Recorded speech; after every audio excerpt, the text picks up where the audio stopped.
एक बार की बात है, एक सफल व्यापारी जिसके पास हर सुख सुविधा थी, धन दौलत के तो मानो भंडार लगे हो। शहर में उस व्यापारी से बड़ा कोई नहीं था। ये सब धन दौलत व्यापारी ने स्वयं मेहनत करके कमाई थी। उसने रात दिन मेहनत की, व्यापार को समझा और व्यापार को बढ़ाया और ना जाने कितनी कोशिश की, तब जाकर वह इस मुकाम पर पहुंच पाया था।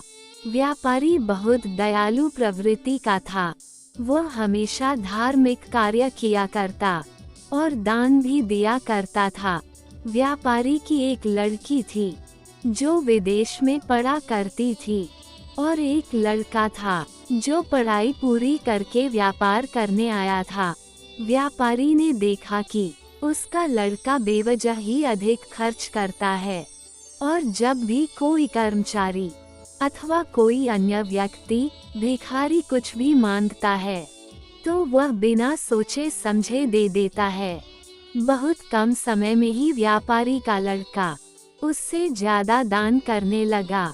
एक दिन व्यापारी ने अपने लड़के को बुलाया और कहा, तुम मेरी कमाई हुई दौलत को उड़ा रहे हो।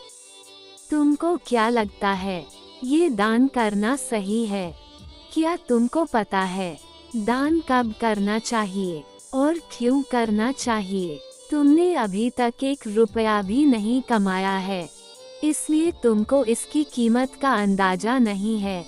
पहले तुम कर्मचारी की तरह पूरा महीना काम करोगे, उसके बाद जो पैसे तुम्हें तनख्वाह के रूप में मिलेंगे उससे तुम दान करना, फिर देखना तुम्हें मेरी बात समझ में आ जाएगी।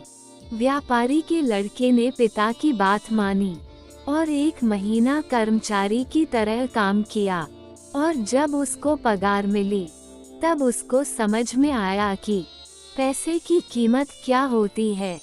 और जब उसने अपनी पगार में से पैसे दान किए तब उस दान से जो आनंद मिला वह भी उसे समझ में आया। व्यापारी के लड़के ने इससे पहले जो भी दान दिया था उससे ज्यादा खुशी उसको बहुत कम पैसे जो उसने 1 महीना मेहनत करके कमाए थे वह देने में मिला। व्यापारी ने समझदारी से अपने लड़के को पैसों की कीमत और दान के महत्व के बारे में समझा दिया।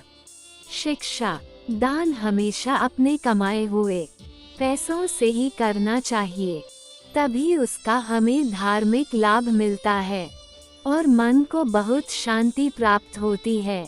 जब तक हम पैसे नहीं कमाते तब तक हम उसकी कीमत नहीं समझ पाते।